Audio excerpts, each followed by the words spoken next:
Y como es el dicho, el secreto para hacer una buena cerveza es que tú tengas que limpiar. El 90% del éxito de la cerveza es la limpieza. Y el 10% restante también. ¿Qué tal, mi gente dueña? Hoy tenemos un nuevo video, un proceso productivo de elaboración de cerveza junto a Cervecería Mure. Atrás pueden ver a Gabriel, nuestro maestro cervecero, que está preparando todas las ollitas para la cocción que vamos a realizar hoy día. La idea va a ser que puedan conocer este proceso productivo desde su inicio. Vamos a preparar hoy día cerveza La Gringa, que ya vamos a entrar en detalle sobre qué es lo que es, y le vamos a mostrar idealmente todo el proceso. Es decir, desde el llenado de las ollas, desde las cebadas, la cocción, la trituración, todo aquello lo que involucra el proceso cervecero. Ya lo hicimos una vez con Cervecería Fariña desde Lota, así que ahora estamos, ¿cómo lo puedo decir? Estamos ya más expertos quizás en la producción de videos, por lo tanto esperamos seguir avanzando con estos videos de procesos productivos. Así que los dejamos con el proceso de Cervecería Mure con la cerveza La Gringa.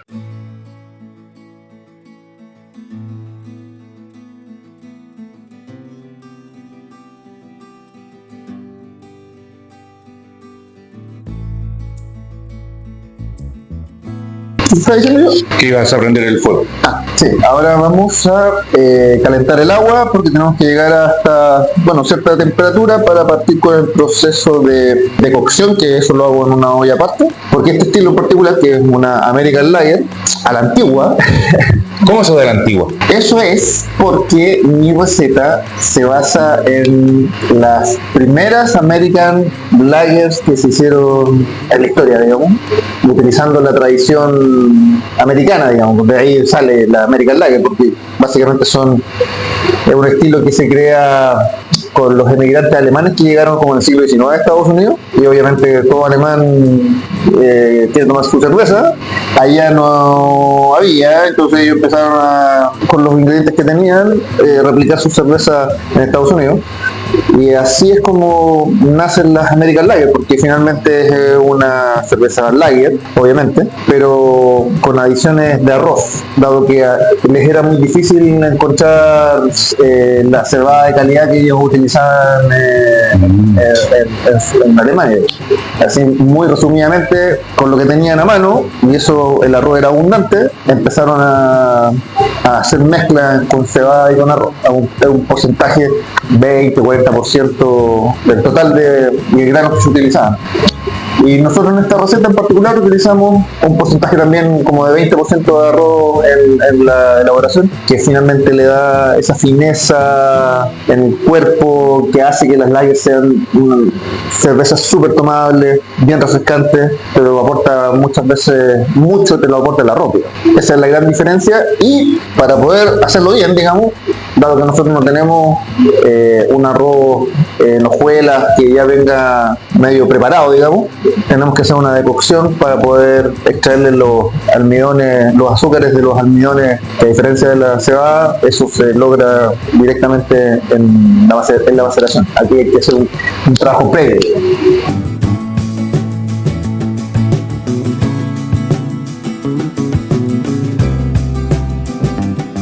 ¿A qué temperatura llevamos el agua? Tenemos que llevar a 65 grados. 65 grados. Y acá en el panelcito partimos en 10,9. Gabriel, ¿me explicas de nuevo lo de atrás? Lo que tenemos ahí. Esta es la bombita Mose, de donde sacamos el agua de proceso que utilizamos para la elaboración de nuestras cervezas. Agua que sale totalmente desmineralizada, neutra, por lo tanto esta agua, al pasarlas a las distintas ollas, después nosotros agregamos, dependiendo de la receta, la cantidad de sales necesarias para el estilo, lo cual al final del día va a facilitarnos la posibilidad de generar cervezas con su perfil único y no repetible, digamos, entre las distintas variedades que tenemos como cervecería. En ese sentido, el agua siempre es súper importante, por eso el trabajar el agua como desde una hoja en blanco nos ayuda a lograr lo que uno anda buscando, pensando en el estilo que está cocinando. Por eso el trabajo de las sales que uno utiliza es esencial para respetar el estilo, para lograr los sabores y lo que nosotros queremos rescatar. Así que esto es súper importante.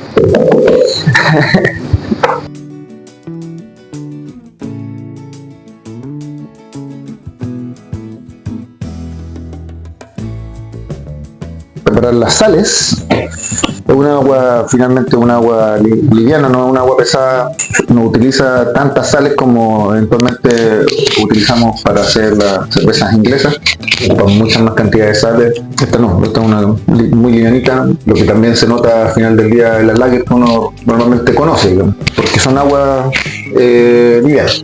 Por eso las aguas del sur de Chile se dicen que son muy buenas.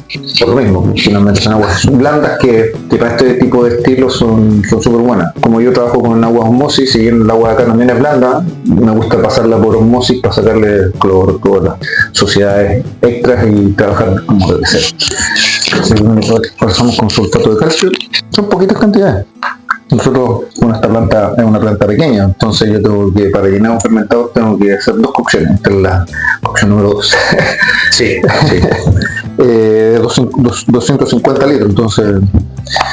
¿Cada cocción de 250 o el proceso total? No, cada cocción. Para llenar el fermentador de 500. Entonces, primero sulfato de calcio, después sulfato de magnesio, y después todo al agua, ¿no? Y también tenemos que echar ácido para bajar el pH del agua. Tenemos la gramera para hacer esa. Cloruro de calcio. La primera vez que yo empecé a utilizar sales fue con la Independencia.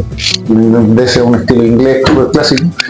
Y claro, el agua de cierto lugar de Inglaterra que es súper pesada y todo el cuento. Cuando eché la cantidad de sales, el agua parecía leche. Entonces, obviamente era el primer batch, no sabía si eso estaba bien o no. Uno normalmente no toma, uno no ve el agua media lechosa, pero sí, salió todo bien. Después ya investigando está todo bien, pero me asusté. Es por el nivel de sales que uno había que echarle. No, esta no, pues esta el agua queda transparente. Sí, se ve un poquito, pero después con el paso de los minutos el agua se pone transparente. ¿Por qué es necesario agregar la sal y todo aquello? Por lo que te comentaba antes, las recetas de las cervezas normalmente se originan en ciertos lugares con cierto tipo de agua, y imagínate en la época, no sé, la cerveza tiene más de 100.000 años de antigüedad, y la cerveza moderna, digamos, del siglo XIX en adelante, no habían estas máquinas de proceso y el agua era de fuente natural. Entonces, en las distintas ciudades, con sus distintos acuíferos, digamos, tienen características totalmente distintas. Entonces, las aguas, no sé, de Alemania, República Checa, donde vienen estas cervezas, tienen un perfil de agua, como se dice popularmente, más blanda, digamos. Eso quiere decir que no tiene tantas sales como si en algunos lugares de Inglaterra, que son aguas más pesadas por los minerales de la zona. Entonces, uno acá lo que trata de hacer es emular de alguna manera. Nunca va a ser el perfil de agua igual, eso es imposible, pero sí emular las fuentes originales de agua donde nacen los estilos. Para este tipo de cerveza se necesitan aguas más blandas. Entonces, estas sales tratan de emular esos acuíferos de donde los cerveceros sacaban su agua para hacer su cerveza. Por eso queda en el colectivo que el agua es un ingrediente súper importante, porque sí lo es, pero en esta época ya no es necesario estar viviendo debajo, al pie de la cordillera donde sale el río, ya no es tan necesario, digamos. Y tú lo puedes replicar con la técnica moderna en cualquier parte del mundo. Entonces, aquí estamos en San Pedro, no estamos en Estados Unidos, así que hacemos lo que tenemos a mano. Vamos.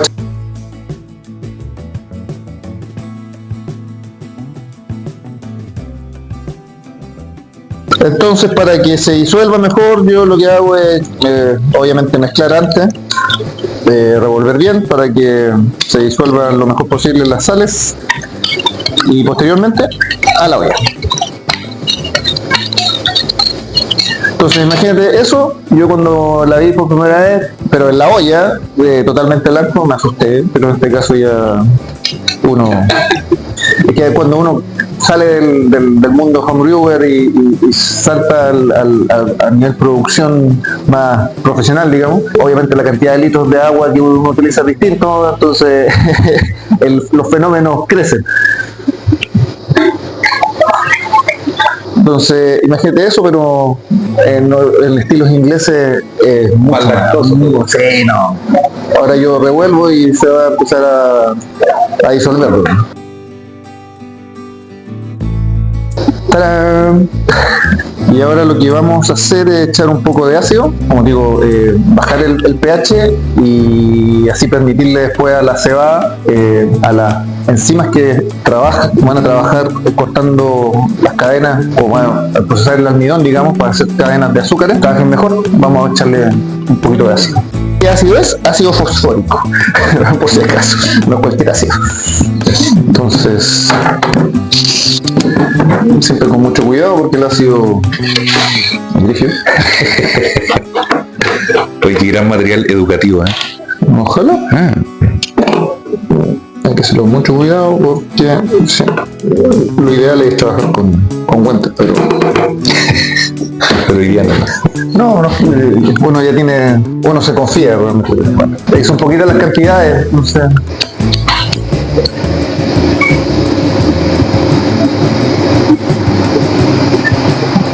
Y ahora hay que echarle al agua ácido. ¿El mismo ácido? Sí, porque esa agua es la que utilizamos para el lavado. También tiene que tener regulado su pH para que no eche a perder todo el proceso anterior.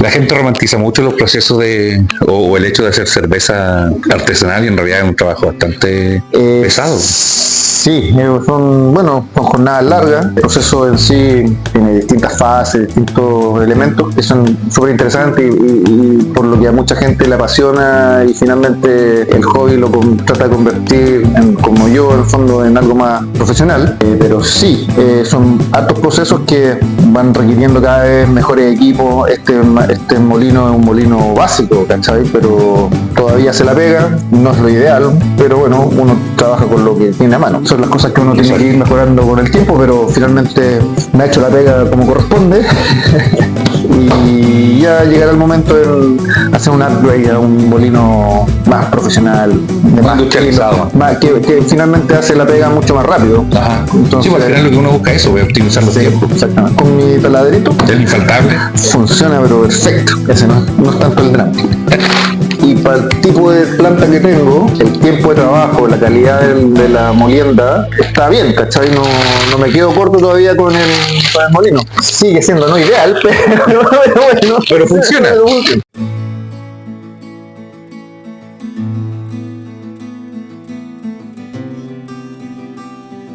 Pero básicamente una ¿cómo se llama? Una lager, y en este caso, como estoy en Estados Unidos, no estoy en Alemania, estoy aquí en Chile, y quiero que la cerveza tenga su propia personalidad, porque al final del día son estilos, cualquier estilo que uno, por lo menos uno trata de hacer, es la interpretación de estos estilos clásicos, ¿cachai? Entonces, al igual como los pioneros, uno con lo que tiene trata de hacer su interpretación de estos estilos. Entonces yo principalmente utilizo malta chilena, que es una Pilsen, así es que ese es como el ingrediente principal de la gringa, digo. Y un poquito de malta caramelo para darle ese toque de color, de rubio un poquito más intenso.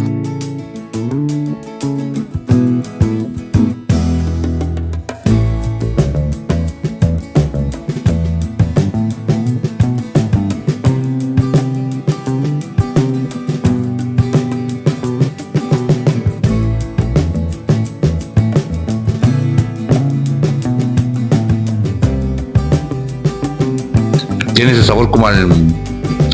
Oh, que está helado. Como al café. Como un café de grano. O sea, café de grano, nada que ver. Como el... ¿Cómo es que se llama? Café de trigo.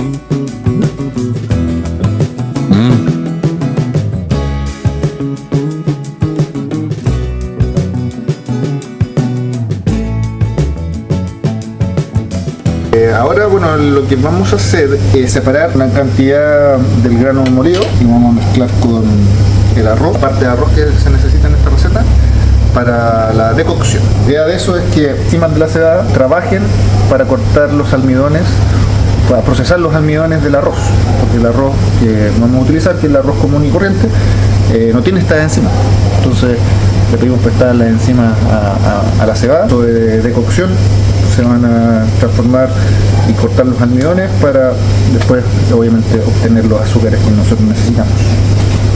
Bueno, así queda molido el granito y la idea es que no quede tan harina, sino que la cáscara después igual ayuda a la filtración, para que el mosto salga lo más claro posible. Vamos a sacar la parte que necesitamos. Se va a ir a la decocción. Y ahora vamos a ocupar el arroz. Arroz tradicional. Todavía no pillo un proveedor cercano que le pueda comprar un saco de arroz. Así que...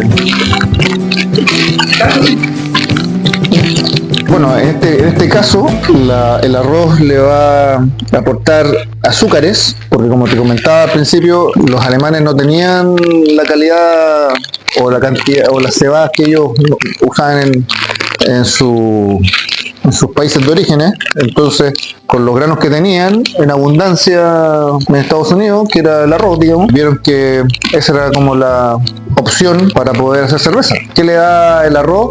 El arroz en este caso va a aportar obviamente azúcares, no aporta tanto sabor, porque no se busca que aporte tanto sabor, digamos, pero sí va a darle esa tomabilidad, ese cuerpo ligero a la cerveza, para que sea algo bien refrescante, digamos, esa sensación de frescor, de facilidad para tomar, un poco lo que le entrega el arroz.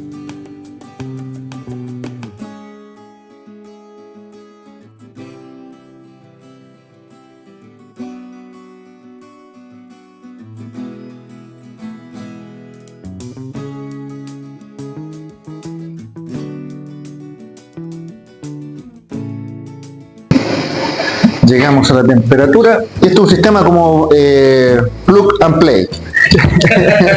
Vamos a parar el fuego y vamos a echar la agüita que necesitamos para partir con la decocción.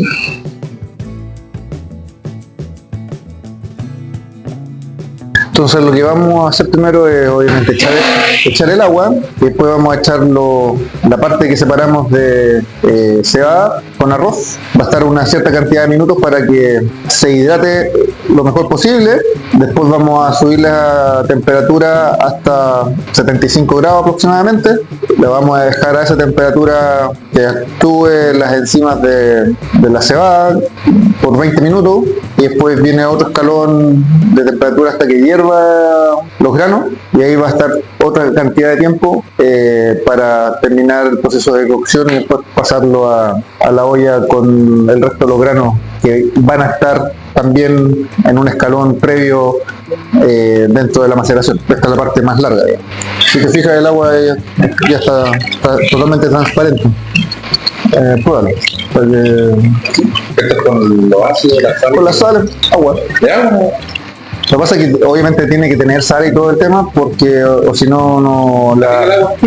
Sí, bueno, y tú necesitas que el agua tenga sales para que después obviamente no es tan obvio, la verdad. La levadura cuando trabaje tenga todos los minerales que se requieren, porque una agua sin ningún mineral, al final del día eso no es un ambiente óptimo para un ser vivo que va a hacer la cerveza después.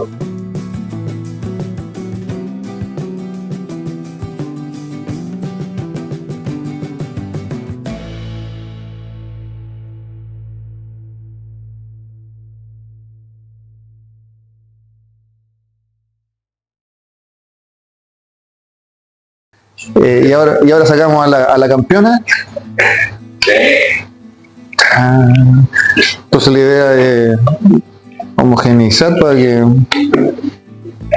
vamos a estar 10 minutos para que se hidrate lo mejor posible los granos antes de partir con el.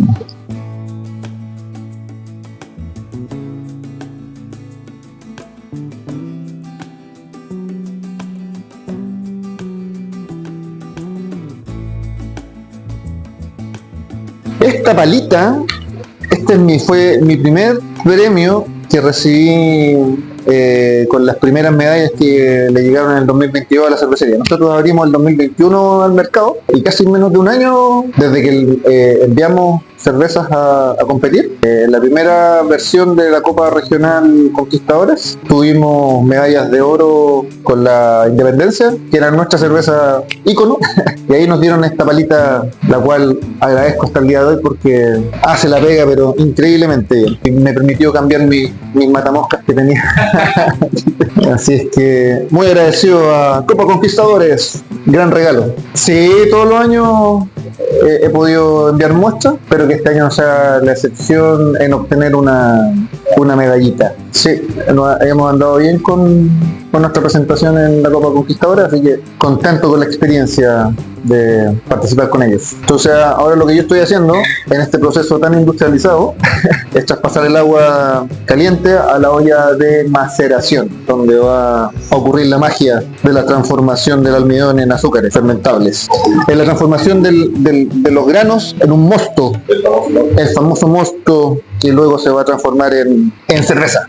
Yo aprovecho el tiempo para hacer un primer escalón de temperatura en la maceración. Pues las maceraciones pueden ser maceraciones simples o maceraciones escaladas, que básicamente son distintas fases de temperatura para que las distintas enzimas que trabajan a distintas temperaturas vayan haciendo la pega de la manera más eficiente posible. Y así logramos la máxima obtención de azúcares para el mosto, sea un caldo apto para que la levadura después haga su pega, que es la verdadera maestra cervecera ahí. No, primero lo vacío un poco y después lo echo más de vodka. Esta es la tropa humana que echa grano almacenado en la máquina.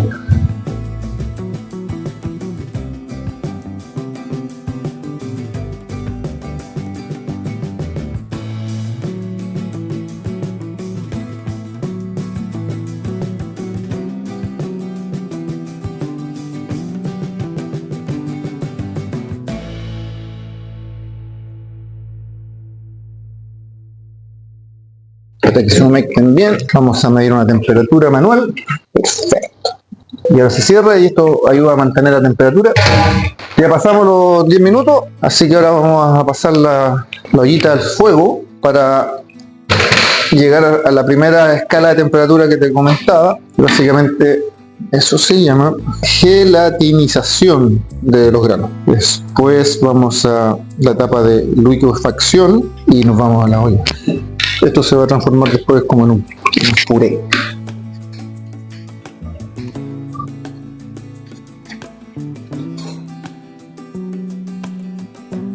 ¡Tarán!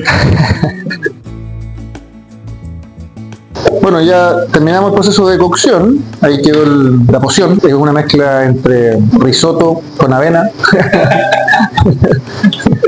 Y ahora esto va a la olla de maceración para comenzar el segundo escalón de temperatura antes de ya traspasar el mosto resultante a la olla de cocción. Como podrás ver, digamos un premosto, por decirlo de alguna manera, donde las enzimas ya han trabajado y ahora se le van a sumar a la fiesta estos otros kilitos. Y ahora en nuestro proceso automatizado voy a buscar un instrumento.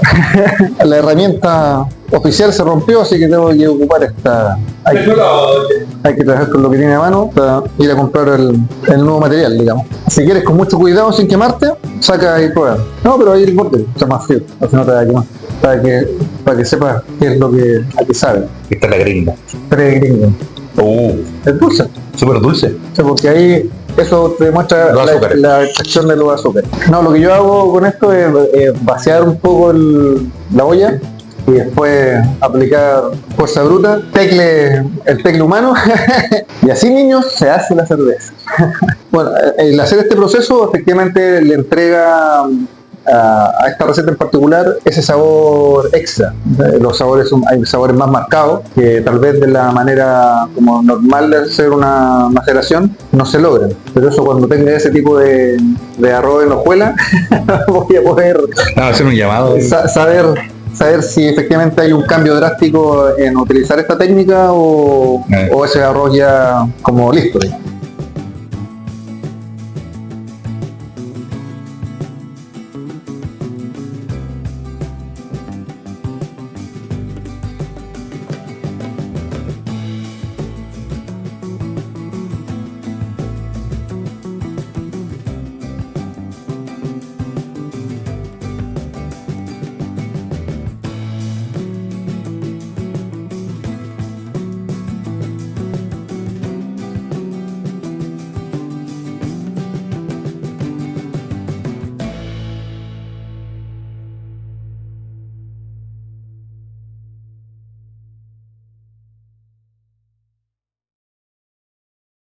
Ya, caballero. Entonces, como te decía, en honor a la gringa, vamos a servir una gringuita. Y aquí te das cuenta la diferencia de color con la toma de muestra, digamos. Mucho más translúcida, el rubio es más intenso, digamos. Rubio natural. Por algo es la gringa, digamos. Está ahí bueno para comercial, ¿sí o no? Te vamos a contratar como rostro. Vamos a darle una publicidad también.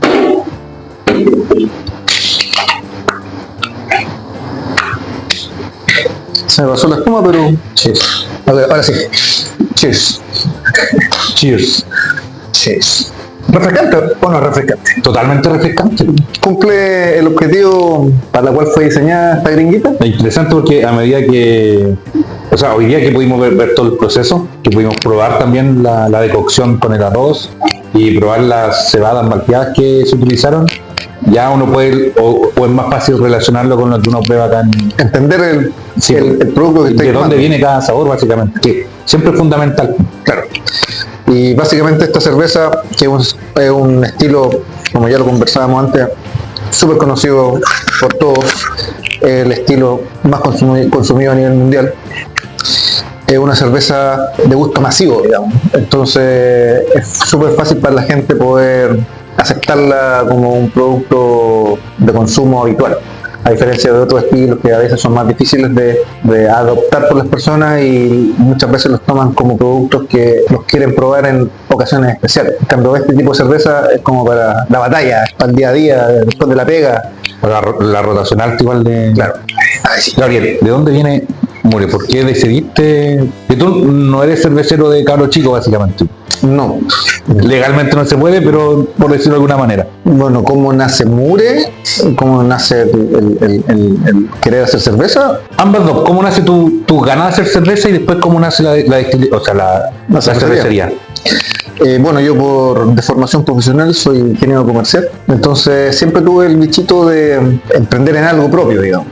Siempre tuvo en mí el querer hacer algo. El único tema que postergó eso era que no había identificado en qué, porque la experiencia profesional que yo tengo me tocó mucho trabajar con emprendedores, ver un poco el proceso que tienen. Entonces una de las cosas que yo sí entendía clarísimo era que a lo que yo me dedicara como emprendedor tenía que ser algo que realmente me moviera, que me apasionara, porque la cantidad de energía que tú necesitas tener para mover el proyecto es gigante. Me costó encontrar el nicho hasta que un día, después de un viaje en Inglaterra, conocí lo que es la cerveza. Siempre me gustó la cerveza, pero en esa época, 2010 digamos, mayormente lo que uno probaba acá en Chile eran las cervezas industriales que todo el mundo conoce. Entonces tú no tenías mucha variedad de productos, entonces tú tenías como algo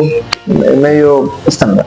Entonces en ese viaje con mis primos que viven en Inglaterra, lo primero que hicimos fue ir a un pub, al tiro. Llegué y me llevaron al primer pub que tenían cerca de la casa y ahí fue como conocer realmente lo que es la cerveza, la cultura cervecera, los distintos sabores, probar una Guinness como corresponde, fresca, de sifón, no en lata, fue otra cosa. Entonces, en ese viaje era un viaje de bar que íbamos, ciudad que iba, tomar cerveza de distintos tipos, y entonces ahí se abrió un abanico de sabores que desconocía. En el fondo, para ti la cerveza era una cerveza industrial.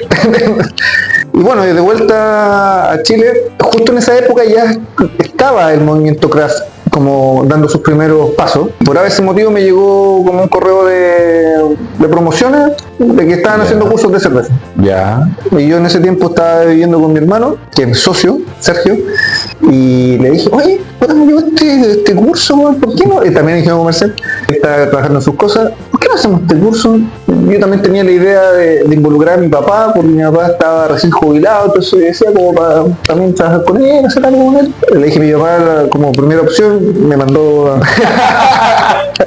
a la cresta, él quería descansar, así que mi hermano no me pescó mucho en primera instancia, y pasaron los meses, y de repente llega mi hermano y me dice, oye, ¿y por qué no emprendemos en cerveza? Siempre pasa así. Bueno, ya, dale. Y así que tomamos los primeros cursos del mundo cervecero, donde son los fogones, así que saludos al mundo cervecero. Y donde hice los cursos, hicimos 2 cursos, el básico y el avanzado, lo hicimos con mi hermano. En ese tiempo vivíamos en Santiago y arrendamos un departamento. Y ese departamento, que era grande para los dos, había una pieza que utilizamos como estudio de música y como sala de fermentación, digamos. Y la cocina, obviamente, del departamento, así que ahí empezamos a hacer nuestros primeros brebajes. Y salió bien, la gente le gustó, a nosotros nos gustó. ¿Cuál fue la primera? Fue compramos una receta como hecha, que era así un Scottish, una cuestión así. Bien, pues obviamente pasan lo que le pasa, yo creo que a todos, te explota el fermentador plástico que uno tenía en ese tiempo, te deja todo asqueroso, pero es parte del aprendizaje. Y después de eso, bueno, teníamos nuestros trabajos cada uno. Yo me quedé con la idea de seguir desarrollando el plan en la casa. Entonces estuve muchos años en mi cabeza soñando sobre el tema. Ahora le logro sentir como hasta el dulzor a la... Un pequeño dulzor residual, pero no es dulce. No, pero que es por haber probado también el tema del arroz, con el arroz y todo. Entonces como que me quedó a mí en el paladar. Pero ya uno, es lo rico de conocer el proceso completo. De ver un proceso completo. Estaba ahí en tu cabeza y de ahí a materializarla. Y bueno, y yo seguí estudiando por mi cuenta. Es que siempre quise hacerlo en Concepción. Yo estaba en Santiago. Entonces pasaron varios años, pero en ese intertanto yo seguía pensando en el cuento, seguía estudiando por mi cuenta, leyendo y haciendo cerveza las veces que podía para ir como entendiendo bien todos los procesos, y ahí uno se va enamorando del proceso de hacer cerveza, con todos los temas que hay que tener cuidado, y hay un tema, claro, personal, de que me gusta en detalle los procesos, todo, entenderlos bien. Y bueno, después me casé, todo el cuento, y ahí se dio la posibilidad de volverme a Concepción. Y estando en Concepción, que siempre había querido hacer la cervecería en Concepción, ya no tenía mucha excusa de no partir haciendo las cosas para que esto empezara a tomar cuerpo y a convertirse en una realidad. A finales del 2019 ya empiezo a dar los primeros pasos, chiquititos, pero los primeros pasos para convertir el proyecto en realidad, que tenía que ver con empezar a crear la marca. Empecé con todo lo que yo tenía disponible de manera más rápida, que no involucraba tanto recursos, y básicamente era mi experiencia laboral, en lo que a mí me había tocado trabajar, llevarlo ahora desde mi vereda a concretarlo como realidad, ¿sabes? Porque, como te comentaba, me tocó trabajar con muchos emprendedores, asesorarlos en ciertos aspectos comerciales, marketing, todo el tema. Entonces ahora me tocaba a mí empezar a aplicar lo mismo conmigo. Que también era un tema que yo tenía también muy personal, que decir, yo me dedico a trabajar con empresas, asesorarlas, y de alguna manera, igual como yo no lo había vivido, solamente era como teórico, obviamente la gente que seguía mis consejos iba a ir por buen camino, pero es distinto cuando tú lo haces y después desde tu misma experiencia replicas, no solamente desde lo teórico. Entonces yo dije, no, pues si yo lo hacía, tengo que partir con eso que tengo a mano, y partí con eso, y ahí conocí a Eduardo, que es el diseñador. Ahí después podemos dejarlo en las menciones porque es muy buen diseñador.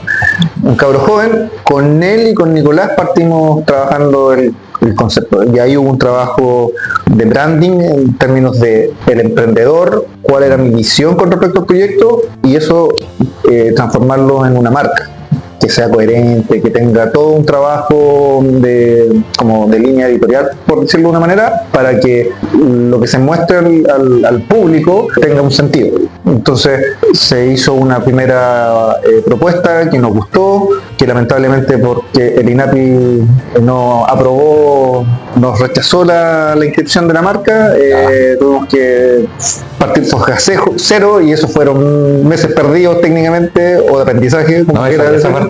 Sí, no teníamos una marca que se llamaba Águila Azul. Esa fue la primera marca que básicamente se construye desde lo que yo esperaba de la marca. Entonces yo quería que tuviera elementos de la región.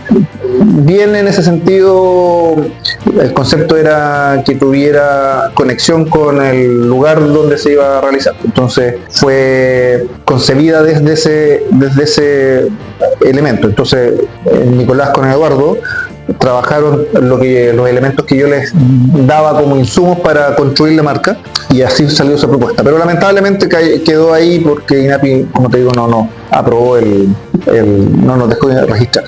Entonces, después de tragarse ese primer escollo, tuvimos que trabajar en otra marca.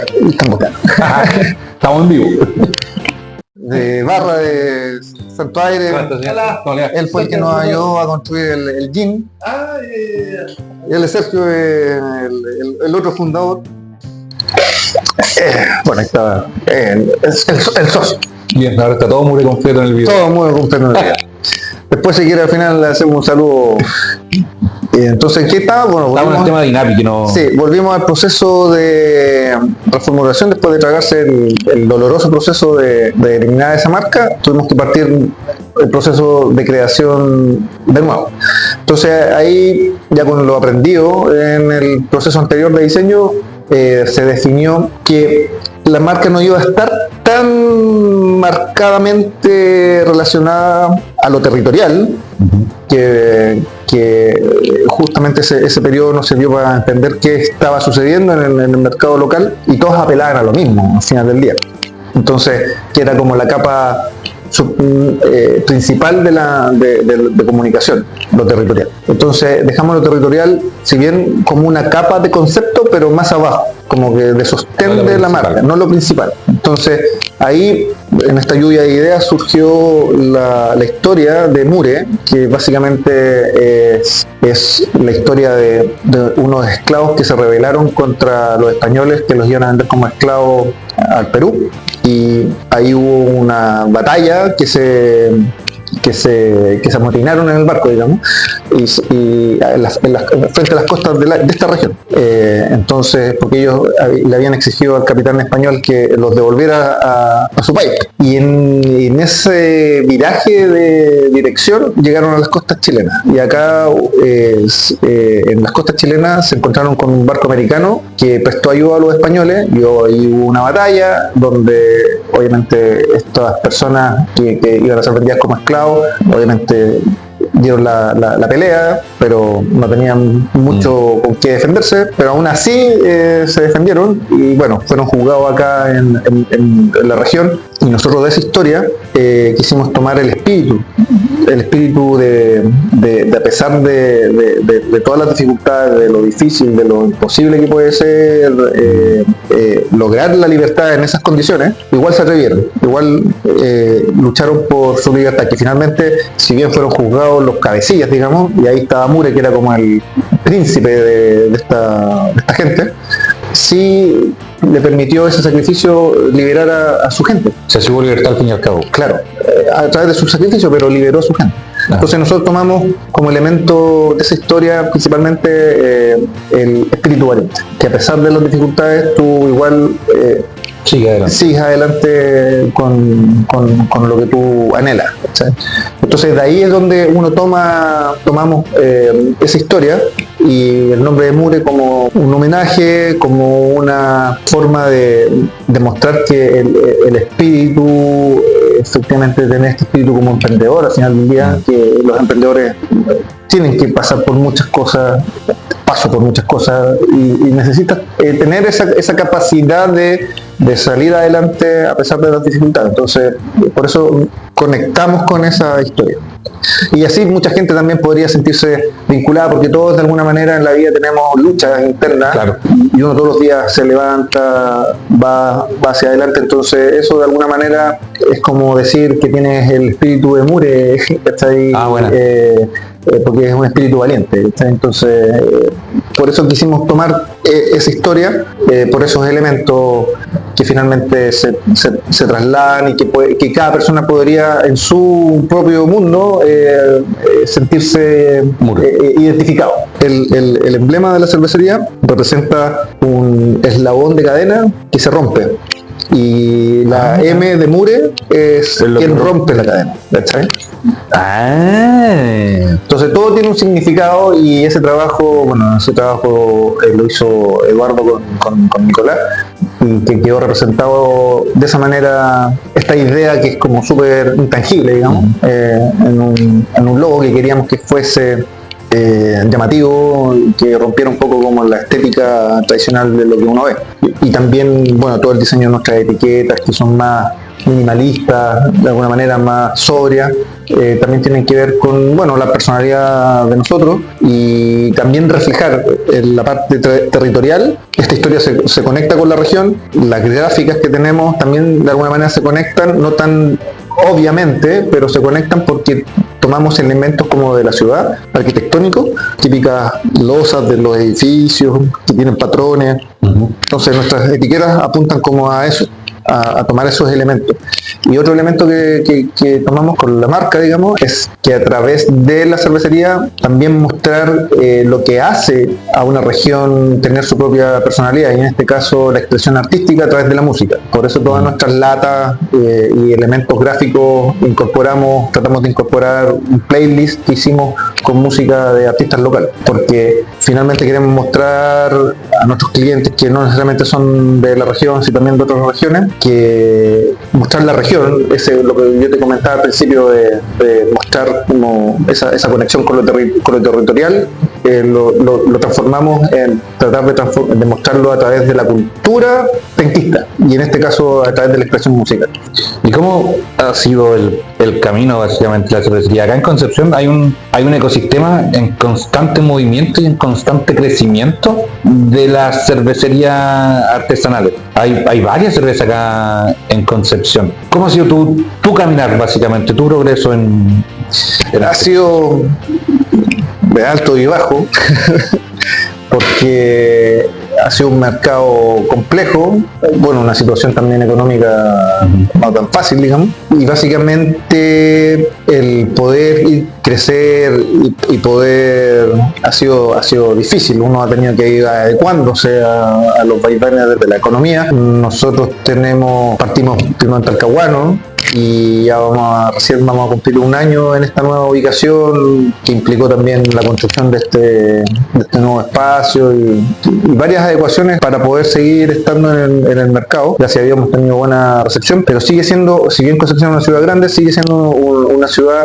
en el circuito como gastronómico. Todavía la cerveza local no es como un producto que los mismos dueños de locales estén priorizando para entregar una oferta distinta a lo que normalmente se busca, que es como el lado más industrial, y eso uno lo entiende por el tema de costos, que normalmente las cervezas son más caras. Sí, igual es complejo de entender que varios dueños quizás no se atrevan con la cerveza artesanal, porque básicamente lo que sucede acá en Concepción con los festivales cerveceros de cualquier organización que lo esté haciendo en la actualidad, hay festivales cerveceros con muchos stands de cervezas, con muchas marcas nuevas constantes, y siempre se llenan, siempre hay rotación de barriles. Entonces el público penquista por lo menos tiene, existe la demanda. El público sí, pero claro, lo que pasa es que en nuestro caso, como modelo de negocio, nosotros no estamos enfocados en el modelo de feria, en lo particular. Sí. Pero lo que tú dices es verdad. En el fondo hay gente que está haciendo cosas muy interesantes, muy buenas cervezas, y efectivamente a través de estos eventos tú te das cuenta que la gente está disponible para probar productos de cervecería artesanal, no así como el circuito gastronómico establecido, digamos.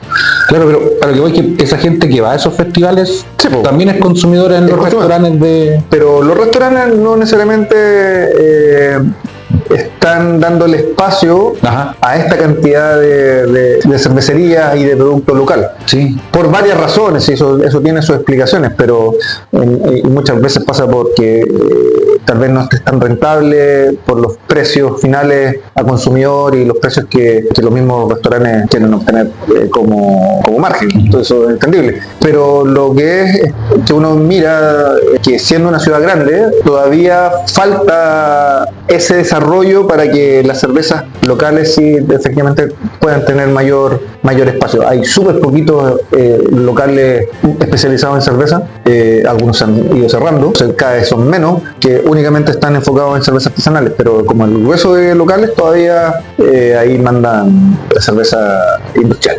Así que hay mucho trabajo por hacer, porque finalmente uno entiende que tiene que llegar con productos más atractivos en términos de competencia, de precio, más claro. La calidad del producto es... Sí, porque la calidad está probada. En el fondo, ya muchas de las cervecerías que habitualmente la gente prueba en estos eventos son cervecerías que han pasado por o han obtenido premios y han logrado destacarse a nivel nacional. Entonces, en términos de calidad, el problema de calidad ya no es un tema, digamos, porque años atrás probablemente sí, pero en la actualidad yo siento que el nivel de las cervecerías que hay actualmente en Concepción y en Chile en general ha subido enormemente. Cuando te da gusto pedir una cerveza y probar un buen producto, donde ya no te encuentras con muchas sorpresas de productos deficientes. Así que eso es también un avance por lo que están haciendo los cerveceros locales. Yo cuando conocí a Mure tenía la Independencia, que era como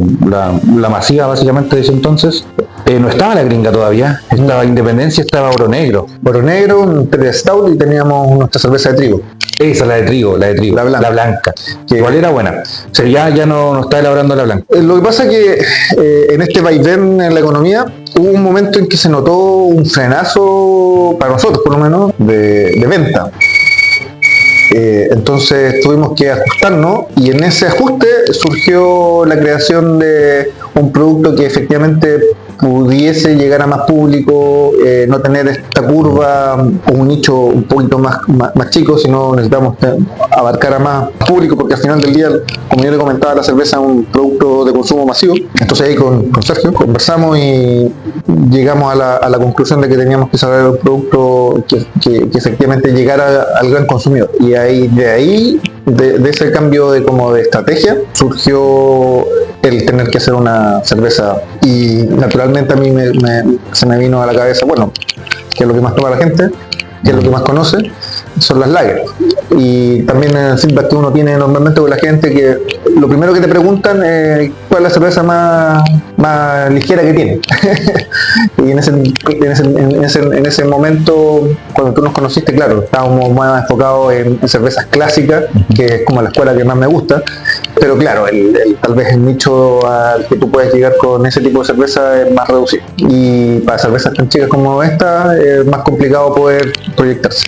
Y surge la Gringa después de estudiar qué tipo de lager puedo hacer y salir un poco de lo que todo el mundo estaba haciendo de algún modo. En el mundo artesanal todavía las lagers eran bichos raros, había poca gente haciendo lagers. Todavía yo creo que hay pocos haciendo lagers, pero eso va creciendo, porque el mercado va llevando al mundo artesanal a desarrollar este tipo de cerveza. Así que ahí opté por hacer algo un poco distinto a lo que se estaba haciendo normalmente, que estaba más enfocado en hacer lagers más europeas. Entonces yo me di el salto de, hagamos algo un poco más atrevido, porque finalmente yo sabía que lo que quería hacer iba a competir directamente con las lagers industriales en términos de producto y de estilo, pero yo sabía que lo que yo hago, como han visto en la producción del video, es totalmente distinto a una lager industrial. En el fondo, los ingredientes, las proporciones de los ingredientes es totalmente distinta, y obviamente la tecnología es totalmente distinta. Y eso se traduce en un producto que, como lo has probado, mucho más sabroso, tiene ese perfil de lager, refrescante, fácil de tomar, pero en términos de sabor, 10.000 veces mejor. Sí, 10.000 veces mejor que una cerveza industrial, porque las otras efectivamente parecen más agua, por la forma como las hacen, son de muy buena calidad, no se enojen. Pero en términos de sabor en boca, esta es una cerveza mucho más compleja, siendo muy refrescante y siendo una cerveza muy fácil de tomar. Entonces es como, por eso yo quise volver como a los orígenes del estilo. Sí, Muri se caracteriza por eso, lo que tú decías, como el estilo clásico de hacer cosas. Yo me acuerdo que con Manuel, que es otro amigo de nosotros, dueño del Corral, que ahora está en Los Ángeles, hace harto rato te venimos pidiendo el Oro Negro, que es para mí una de las mejores que yo he probado, pero también en un momento surgió el hecho como de pedirte más variedad. Y ahí donde empezó a salir esta, que yo hablé con el Manu cuando creo que soy una foto que estaban haciendo la IPA. Sí, oye, pero no me avisaron ni nada. Con lo pillé volando bajo, Gabriel me dijo, y sacamos la IPA. Entonces ya tienes la gringa, la Independencia que está ahí siempre, el Oro Negro que está en la memoria, en los corazones básicamente. Sí, los corazones de muchas personas, que siento mucho no poder llevarla a sus paladares, pero espero pronto que sí, hacer una versión 2025 remasterizada, para que, si ya estaba bien, llegue a ese punto de consolidarse como la cerveza Imperial Stout de la región, y la de trigo, que es una cerveza belga, que es la blanca, que también tiene su nicho bien específico. Sí, las de trigo deberían tener más aceptación.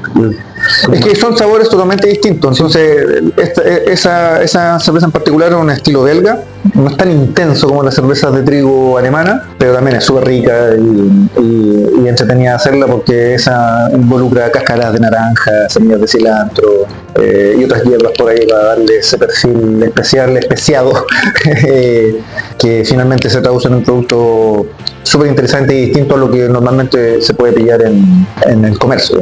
Así que por ese lado. Y la Pino Punk. Y la Pino Punk, bueno, la Pino Punk, como bien te contaba Manu, me pillaron volando bajo.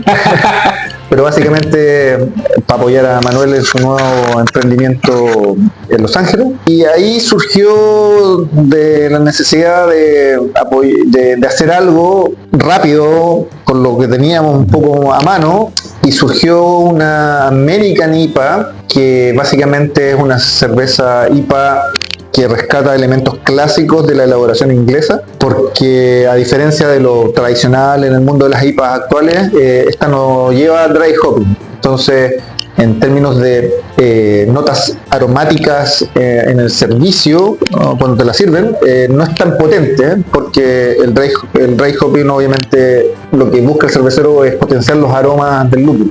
Y esta usa la tradición inglesa, que básicamente es en Whirlpool, hacer una carga importante de lúpulo para que al servicio eso se mantenga. Pero en ese proceso, la diferencia de uno con el otro es que cuando tú lo haces en Whirlpool, la potencia aromática no va a ser tan fuerte, pero el sabor, el amargor va a ser el protagonista. Quedó una cerveza súper bien lograda, súper seca. Me gustó mucho la Pino Punk. Súper fácil de tomar, sobre todo para las personas que eventualmente están como entrando en el mundo de las IPA, les va a agradar bastante. Quedó bien buena la cerveza, realmente. Sí, tú te tomas, es súper fácil de tomar, porque tomas una pinta, fácilmente podés tomar otra sin problema. Y bueno, para la inauguración del Corral de Los Ángeles, me fui con pura Pino Punk. Y tiene ese aroma resinoso con unas notas cítricas que es súper interesante. Como les decía, no es tan potente como una cerveza con dry hopping, porque no era el objetivo. Pero bueno, cuando estén por ahí, porque esa se vende solamente en el Corral, van a tener la posibilidad de probarla, pero súper interesante. Y como primera cerveza IPA que hago de manera comercial, quedé bastante contento con el resultado. Oye, como productor de recetas clásicas básicamente. ¿Has realizado diferentes estilos de cerveza? ¿Hay alguno también de la escuela clásica que sí quieres realizar pero que aún crees que no estás preparado o requiere más estudio? Lo que pasa es que cuando uno ya se lanza en el mundo comercial, ya el experimentar, por lo menos en el caso nuestro, obviamente hay otros colegas que se destacan por estar sacando siempre cosas nuevas. No, yo no soy tan arriesgado. Lo que a mí me gustaría hacer y que de alguna manera aprendí haciendo la gringa son triple o cuádruple estilos belga que necesitan decocciones, que eso intensifican ciertos sabores. Entonces, ya como manejo el tema de la decocción al revés y al derecho, eso me gustaría hacer unas cervezas triple belga, que efectivamente son cervezas súper potentes, más alcohólicas, pero muy ricas, que sería un desafío interesante realizar. Así que sí, como cosas así como clásicas, me gustaría como tirarme por ese lado. Y eventualmente también explorar otros estilos ingleses como una porter, que eso yo creo que también le falta a nuestro catálogo, como de cosas De variedades. clásicas, digamos. Pero hay un montón, hay un sinfín, esas son como las que se me vienen a la cabeza. Y bueno, hacer una IPA inglesa clásica, esas que mandaban a la India, de ese tenor, digamos. ¿Pero dice que quieres trabajarla luego o es proyecto ya del otro año? Sí, no, yo creo que ya eso, yo creo que va a ser el proyecto del próximo año. También tiene que ver cómo seguimos trabajando este espacio nuevo que tenemos de cervecería acá, y en virtud de eso ir haciendo cosas para tener como oferta directamente aquí en la cervecería. Pero claro, eso ya pensando en el próximo año. Ahora estamos con otro objetivo, así que hay que concentrarse en lo que estamos trabajando ahora. Y en esta que hicimos guía la gringa, ¿cómo le recomienda a la gente tomársela? Es que lo que pasa es que la gracia de la gringa, como podrán haberse dado cuenta que ya está el vaso medio muerto, es una cerveza súper fácil de tomar y un sabor que de alguna manera ya todos conocen, pero mucho más rico. Entonces es una cerveza que tú puedes consumir en el día a día, después de la pega, en el almuerzo, después del tercer tiempo, después del partido de fútbol, en el asado. Es una cerveza súper versátil que no tiene tal vez lo que le pasa a otras cervezas artesanales, que muchas personas las dejan como para ocasiones especiales.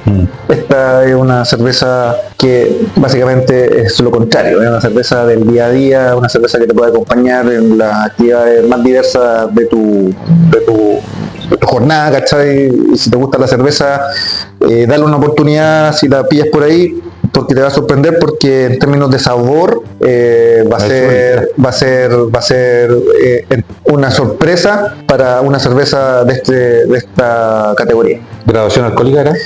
4,6 grados, 12 IBU de amargor en producción, lo que la hace ser una cerveza muy fácil de tomar. Las personas que no les gusta el amargor, esta cerveza les encanta por lo mismo, y muchas veces la mayoría de las personas. Y la gente también se la toma como michelada, entonces ideal para michelada, porque no es agua, claro, como eventualmente tú te puedes encontrar con otra cerveza. Una cerveza tiene sabor de cerveza, te mantiene ese retrogusto rico en boca, y te va a acompañar tus comidas, tus hamburguesas, tus papas fritas o tu pizza o lo que sea, de súper buena manera. Así que se las recomiendo, si la pillan por ahí, lo que quieran.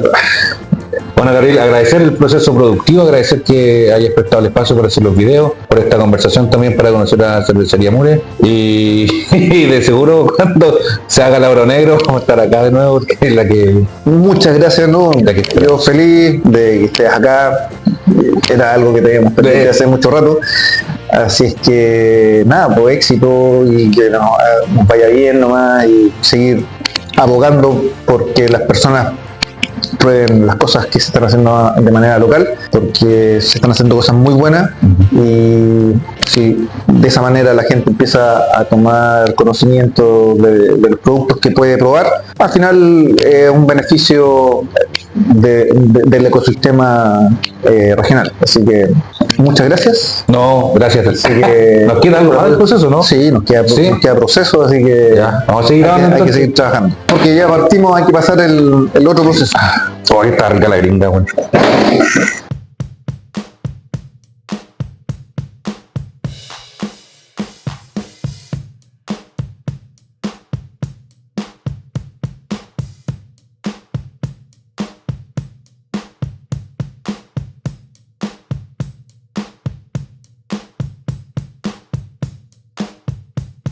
Está clarita el mosto, ¿te fijas? Wow. Entonces eso ya a mí me indica que el proceso de recirculado está ok, y ahora lo que vamos a hacer es el agua que está en la olla de agua caliente, vamos a hacer el proceso de lavado del grano. Y que eso, ¿para qué es eso? Porque mientras estamos haciendo el lavado del grano, lo que va a ocurrir es que este mosto va a pasar acá a la olla de cocción, y el agua de lavado lo que va a ir haciendo es ir arrastrando todos los azúcares que obtuvimos en este proceso para que se concentre de la mayor manera y extraerlo la mayor cantidad posible para que sea lo más eficiente el proceso de macerado y logremos los objetivos en densidad y en alcohol definidos para esta receta. Así que eso vamos a hacer ahora. Ahora voy a parar la bomba, y en este sistema diseñado por nosotros, tecnología, vamos a hacer entonces ahora la idea es pasar el agua caliente, que como te digo que está acá, y empezar a lavar el grano. Yo te voy a decir en qué momento va a ocurrir eso.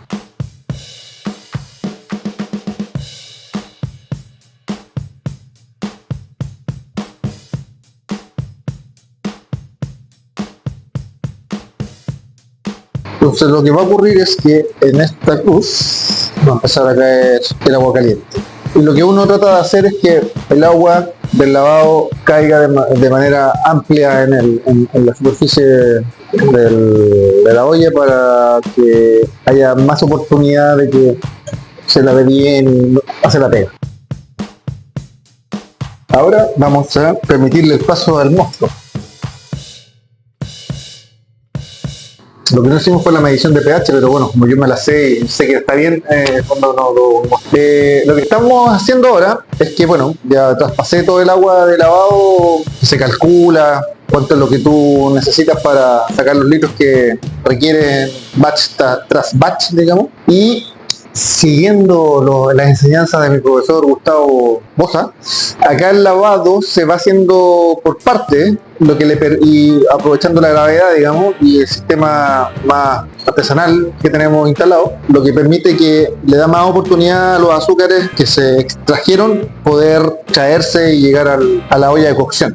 Así es que, y eso nos permite al final del día tener súper buenos rendimientos en términos del macerado. Te hace una gran diferencia porque ocupáis el grano que tienes que realmente ocupar y no más grano de lo innecesario, si es que tu sistema no es eficiente a la hora de extraer los azúcares, porque al final del día eso es lo que uno busca.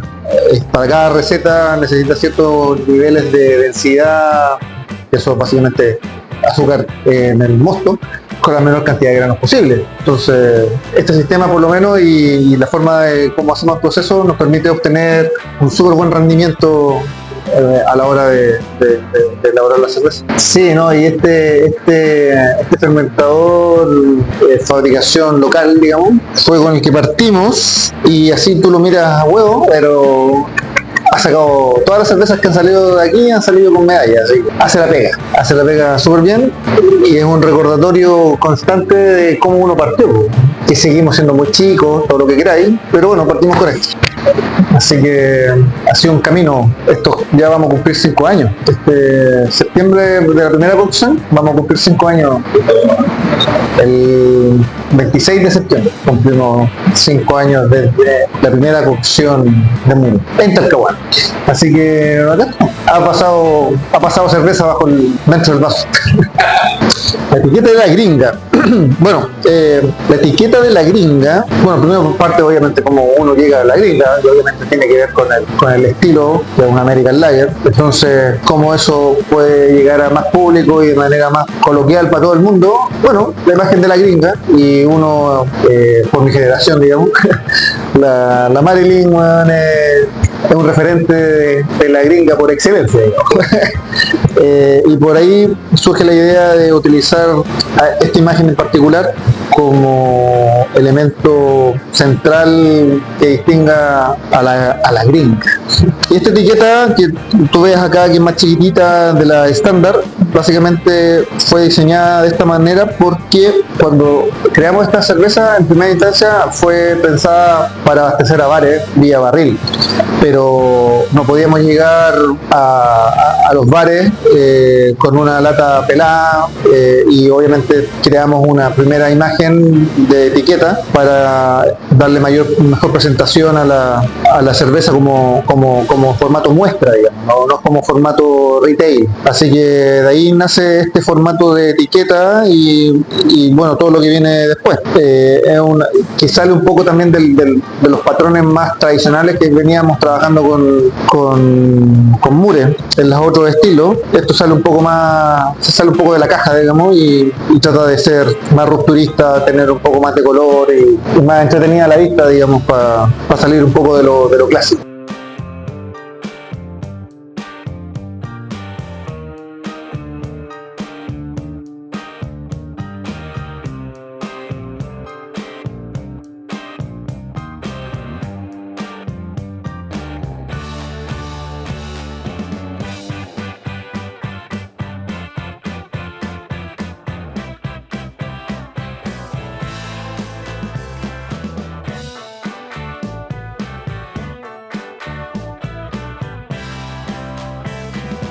Bueno, ya estamos cerca del hervor, y esta espumita yo la saco porque cuando hierva, como estamos casi al borde de la olla, te ensucia todo, bueno. Y la verdad que tampoco aporta mucho a la cerveza, así que entonces así vamos dejando también que el mosto y el vapor fluya correctamente, porque una de las cosas que nosotros ocurre en este proceso de hervor es que el DMS se volatilice para que la cerveza no quede con sabor a DMS, o no, a verdura cocida. Si te fijas, el olor que está saliendo es como de verdura cocida. Ya, ese olor no tiene que estar en la cerveza, entonces eso tiene que volatilizar. Entonces aprovecho de sacarle el tapón. Son las 4:30, a las 5:30 deberíamos estar aproximadamente terminando el hervor, porque ya estamos cerca de llegar al hervor. 99. Claro. Entonces después de esto vamos a ir a preparar el lúpulo.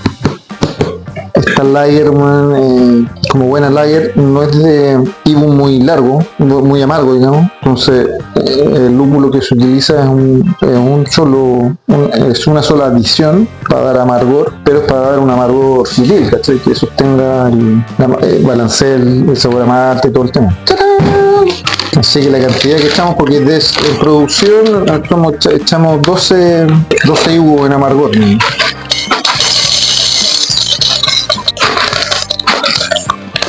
Sí, rico. Mira, eso está potente. Son buenos. Hermoso. ¡Hermoso! Romper el hervor puesto. Vamos. ¡Tarán! Ya. A lo que vinimos. Es poquito, pero con ese tipo de lúpulo que tiene un alto porcentaje de alfa ácido, logramos lo que andamos buscando en términos de amargor, que son los IBU. Sí. Y cada variedad de lúpulo tiene sus distintos alfa ácidos, que son los que le dan el amargor a chelita. ¿Y ahora cuánto tiempo espera? 1 hora. 1 hora con el lúpulo. 1 hora de hervor. Y el primer lúpulo, como esta receta en particular no necesita más lúpulo, esta adición de lúpulo que es al inicio del hervor, lo que uno busca es justamente eso, amargor. Porque entre más tiempo de contacto con el calor, la isomerización de los lupulines, que son parte del lúpulo de las... Así se llaman. No son los lumpa lumpa, pero son los que aportan el amargor y el calor va liberando esa cualidad, digamos. Entre más tiempo estén en contacto con el hervor, se logran mayores niveles de amargor, obviamente dependiendo de la cepa, todo el tema, pero si yo echara este mismo lúpulo en tiempos más avanzados del hervor, no lograría los niveles de amargor al hacerlo al inicio, digamos. Cuando tú tienes otras adiciones de lúpulo en otras recetas, una adición, no sé, a los 45 minutos vaya a aportar sabores, más que amargor, igual va a aportar amargor, pero también va a aportar sabores que quieres como incorporarle al estilo. Y la última adición, que es ya casi al terminar, o ya en Whirlpool, finalizado el hervor, es para principalmente aportar aromas. Entonces tienes la primera adición normalmente se dice que es para amargor, la segunda adición es para sabor y la tercera y última adición es para aroma. Pero todo eso va a depender del estilo de cerveza que usted, qué es lo que quieres lograr, bien. Así que ahora la dejamos ahí tranquilita y seguimos limpiando la otra olla.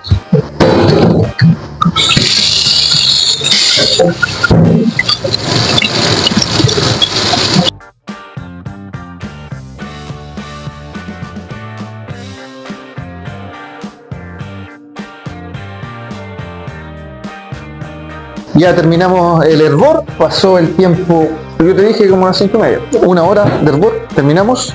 Antes de eso, hay que terminar de dejar ordenado esto rápidamente, el orden. Ya, ahora que termino, lo que yo hago es para que todos los pescados que tú ves ahí nadando se concentren y caigan al fondo de la olla. Turbio caliente se le dice. Entonces ocupamos esta herramienta de alta tecnología y hacemos un Whirlpool manual. Van a ver los otros cerveceros Ultra Mega Pro, se van a burlar de mure, pero funciona a esta escala. ¿Qué nos va quedando el proceso? Ahora, básicamente enfriar el mosto, meterlo al fermentador, porque como te comentaba, este segundo batch ya se inoculó ayer, así que solamente ahora nos resta por meter este mosto al fermentador para completar la capacidad del fermentador. Vamos a sacar una muestra para medir la densidad final de este mosto para ver si cuadramos con la de ayer, porque ese es el gran desafío también, pues, de que el mosto número 1 sea ojalá casi idéntico al mosto número 2, o el mosto número 2 sea idéntico al mosto número 1. Después al final, cuando veas, va a ver como todo el turbio caliente queda concentrado al fondo. Esto es como la prehistoria de la cerveza. Si se puede hacer difícil, lo hacemos difícil. Placas, vamos a prepararlo. Entonces aquí vamos controlando la temperatura de cómo pasa el mosto hacia el fermentador. Esto es un equipo de frío en contracorriente, digamos. Entra por un lado el mosto caliente y en este lado entra el mosto caliente y por allá entra el agua fría. Entonces pasa, no hay contacto entre el agua y el mosto, pero hay intercambio de calor, contracorriente. Entonces por eso entra por un lado fría, por otro caliente y sale frío, caliente. En contrasentido, digamos. Y estos equipos son súper eficientes. Este está como pensado para 500 litros, digamos. Hay otro equipo, este no es el ideal para cervecería, y obviamente hay unos más grandes que se desarman completos, que te permiten controlar mucho mejor el tema de la higiene de los equipos. Estos equipos yo siempre los lavo inmediatamente después de utilizarlos para justamente evitar que en la parte crítica de la parte del proceso que se pueda contaminar la cerveza. Entonces este equipo hay que mantenerlo pero impecable en términos de limpieza para que no te contaminen la cerveza. Muchas veces las contaminaciones pueden venir porque esos equipos de frío le quedan algún residuo, no quedan bien limpios y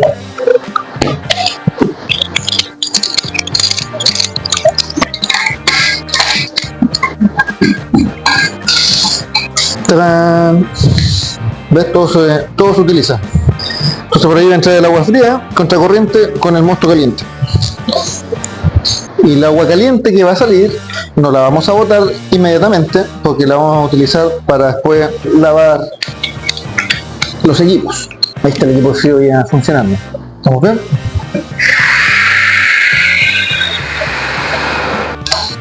Haga los honores y aprieta el botón del Word on.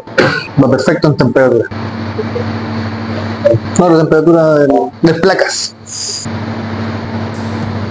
Vamos a tomar muestra. Oh, wow. Entonces logramos que el mosto salga lo más clarito posible, que eso siempre es bueno para que el resultado final de la cerveza sea como el que te serviste en la copa, digamos. Y ese es el color. Entonces ya por lo menos se ve que quedó bien filtrado, el mosto quedó limpio. Y huele a mosto dulce, está caliente. Wow. Pero si te fijáis, el lúpulo acá no se percibe. No, nada. Porque no andamos buscando eso tampoco. Pero de color quedó estupenda y quedó súper clarita, súper limpia. Va bien cargada. Así que ahora vamos a medir que se enfríe un poco. Mientras esto funciona, vamos a dejar que se enfríe para después tomar una medida de densidad para los registros. Ahora solamente el oxígeno que estoy tirando es para empujar la cerveza que queda en la manguera. Aquí no se pierde nada. Y ya después de esto, bueno, se limpia y se cierra el boliche por hoy día. Para finalizar este hermoso trabajo realizado por Gabriel, que obviamente está realizando el aseo final, vamos a probar lo que se fue al fermentador recién. Así que, bueno, ya lo probé en realidad. Está bastante bueno.